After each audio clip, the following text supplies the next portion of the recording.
There's always something that needs a little fixing on Farpoint Farms.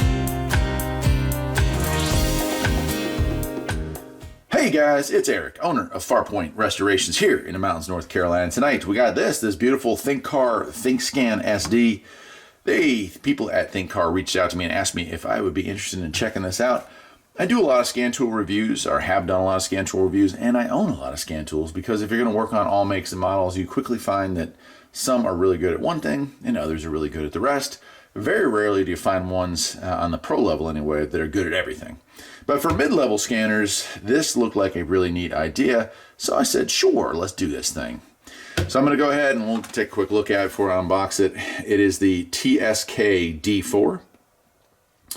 And it does ABS, SRS, ECM, TCM, and three optional software. So I'm not sure what software that is. We'll have to get into it. But pretty cool. Cost-effective personal scanner. A professional doctor. Interesting. Okay. Let's go ahead and open it up.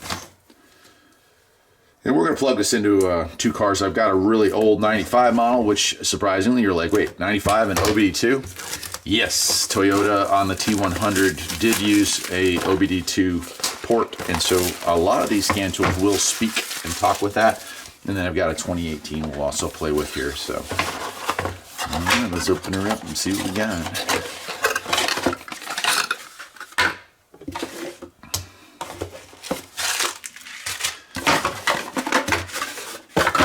Okay, so here's the main unit. The SD4, right?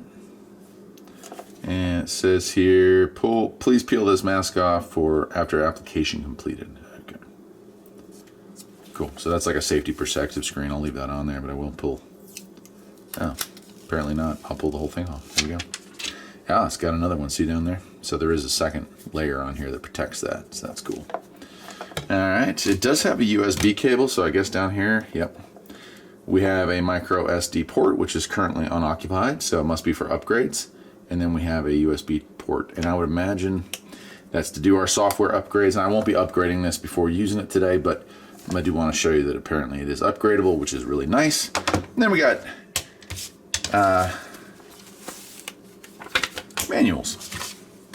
And it looks like they got two different manuals with different languages here, but here's our English version. And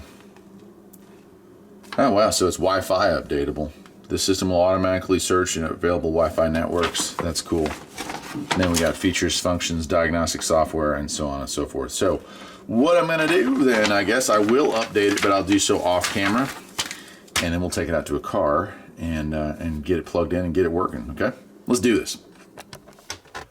All right, here we are. We got it out in the old Mirage, and I wanted to show this off to you here. So let's go in here first and go to settings.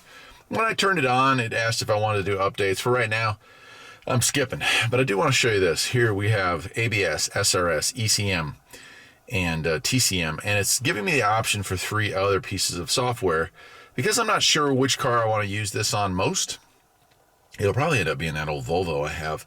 I'm not going to ask for those three free softwares because I'm not sure if I want to get the oil reset or, you know, who knows what I want to get. So we do have order, feedback, repair info. Let's click on that. So we have a fault code library, we have video learning, coverage list, and so on and so forth. So that's pretty cool.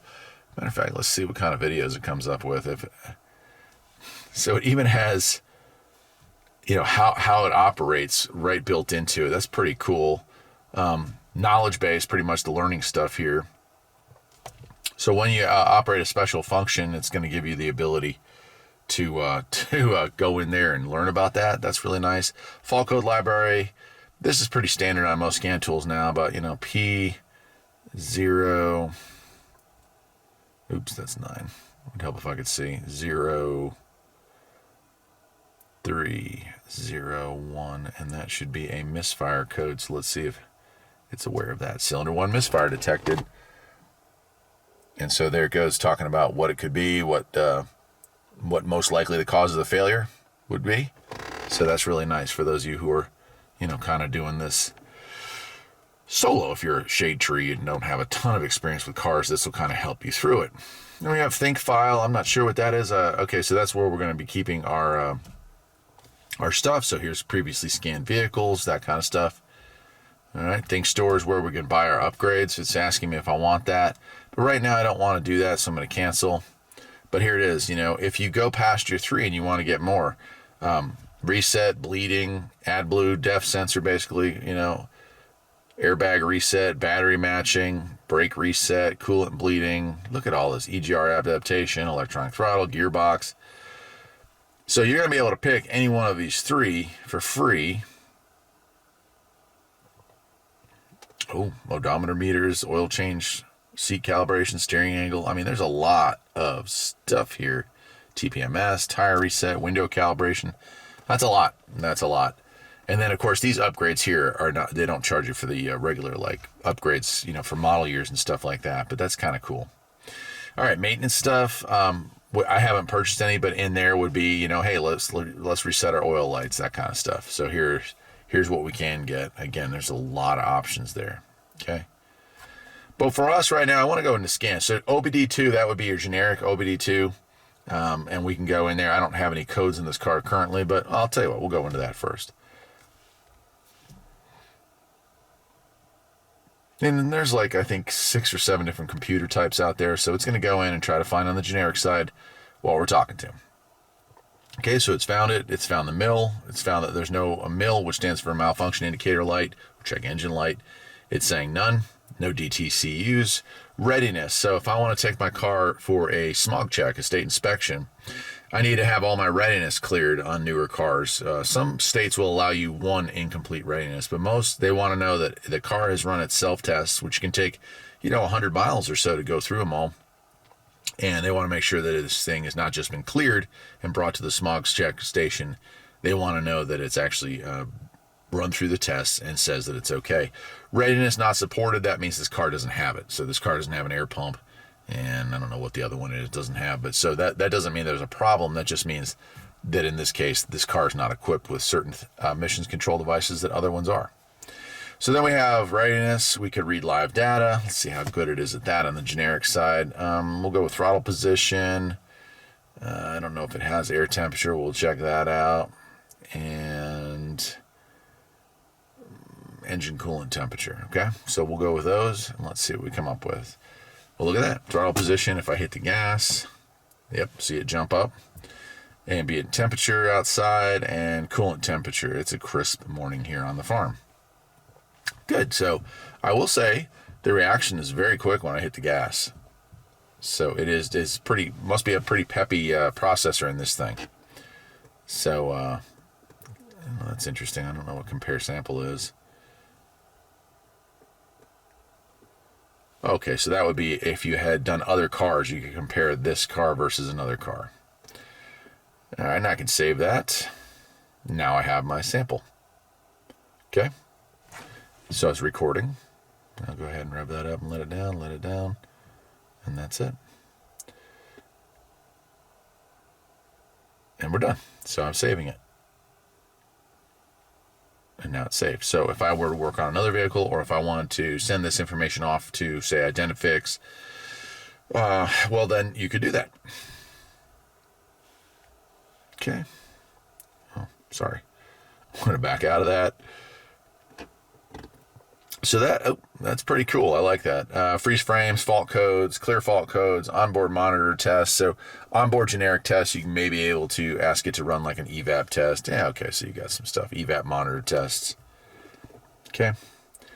And all right, so that's what you got going on the generic side. And there's, the generic side is going to give you a lot of great information for engines, but not going to give you any information on ABS, SRS, very limited usually on transmission codes. It usually just tells you the transmission has requested the check engine light to be illuminated. But let's go in and see if it can find this particular car using its auto scan. So we're going to Mitsubishi. There we go. And it's going to hop out there and see, hey, can I find this? And if I can, is it any good? There we go. We have a CVT, so I'll click on that. And it is the 3M North American Mirage 2018. All this is accurate. Very good. I can do a health report. That's going to ask all the systems, hey, how do you feel? All right. Diesel's good. Well, it's not diesel. Uh-oh. ABS, we got some system error here in the ABS, right? So there we go. I wasn't aware that there was anything going on with the ABS. It may just be that speed. Yeah, let's see. We'll read it. It's probably just that I haven't moved. Yeah, can timeout, not equipped, meter can timeout. So that's pretty much those codes are going to pop up on this particular model when we haven't driven yet, but no light is illuminated, so we're okay there. And I could do this. I could hit that and save a report or generate a report, right? And here it is. There's the car, there's the time of day, there's the date and everything, and here's what happened. And we have an ABS issue, and I can actually send that probably to myself here. And if I click that little down button there, it's going to give us, here's where our codes were. And if we had live data, it would save that as well. So really, really nice that it holds on to all that information, no doubt. Okay, we'll go back. And I could, let me go back out of there. All right. Now let's go into the engine here. I want to see what kind of stuff we can get into. Let's go with data stream information. Much like generic, we're going to have the ability to take a look at, we can take a look at pressure, brake lamp switch, and let's go with something else, coolant temp, right? So we'll go into that. And again, now we have some extra stuff here. So this little graph right here means that I have the ability to look at it as a bar graph. So here's my bar graph. And of course, since the car's not running, that temperature is going to remain pretty much the same, but you could watch it climb up or down depending on if you wanted to see if it was working or not. Same thing with barometric pressure. If I were traveling, well, again, I'm going to have a steady line right here, but if I were going up or down hills, there'd be some minor fluctuations there. Pretty cool. Brake lamp switch, well, that's either off or on, so I hit the brake and there it goes. So no need to have that as a graph, but cool. And then you have the ability to combine it, and again, we can also save and report it, right? So you can keep that file for later. Pretty cool. Read and clear, obviously. All right. I mean, there's just not much more to talk about on this other than, you do have the ability to get into SRS and read stuff there. Data code there for SRS is my, okay, so there's not a whole lot going on there. I have to activate that. So there's not a whole lot more to cover on it. Well, we can go into CVT and see if there's any information that we can read. We can read the data stream. Okay, so we do have some stuff. If we had CVT temperature, right, we could look at those. Engine revolution should be 0, but we'll take a look at those, right? So accelerator position, if I floor it, and I will say I'm very happy with how fast that reacts. On the graph even, you can see how it just goes crazy. Real quick response, so that's cool. Voltage and actual temperature, and of course we don't have the engine on right now, so we're not seeing that, but very cool, very cool. So that's the ThinkCar SD. It's pretty nice. It's pretty nice. It does have a battery backup, and so that USB cable that comes with it is not so much for updating software, it's more for charging the onboard battery. I have no idea how long it lasts, but just playing with it here, I know that it's charging up. And we'll go ahead and go home. We're going to back all the way out of here. And it'll ask us if we want to save it and do all that, but we're going to back out. And now if I go to Think File, see, now I have some stuff here. Here's my Mirage. I could go with a fault cord report, and it will pull up, hey, here's that customer. Here's what they had. So if you want to talk to somebody about it, or even show it to them, that's really nice that it has that. So that is it, my friends. That is it. The Thinkscan SD from ThinkCar. I appreciate them sending this out to me to check out. I do a lot of scan tool reviews. Some are things that they send me, and some are things that I buy for the shop. This one here seems to be very, very functional and very, very well equipped as far as being able to do its job. So, yeah, would I recommend it for the homeowner or for the shade tree DIYer? Yeah, definitely, man. Why not? It's a perfectly good tool. Doesn't take up a lot of room in the box, and it certainly gets into the systems that we need it to get into. Plus, having the ability to pick 3 items that, let's say if you're going to service your own new car, which I recommend, instead of taking it to somebody like me, well, then you can use this to reset your oil lights, do emergency brake, retract, so you can do rear brake work, things like that. So you could pick the 3 that are important to you for free. And if you move on to another car or decide to start doing this for a living, which is something I also recommend, well, you have the ability to buy those extra files as well. That's it for today, my friends. I'm Eric, the owner of Farpoint Farms, Restorations, and Repairs here in the mountains of North Carolina. Hope you enjoyed the video. And if you did, perhaps you'll think about liking and subscribing. And I'll see you next time. Take care.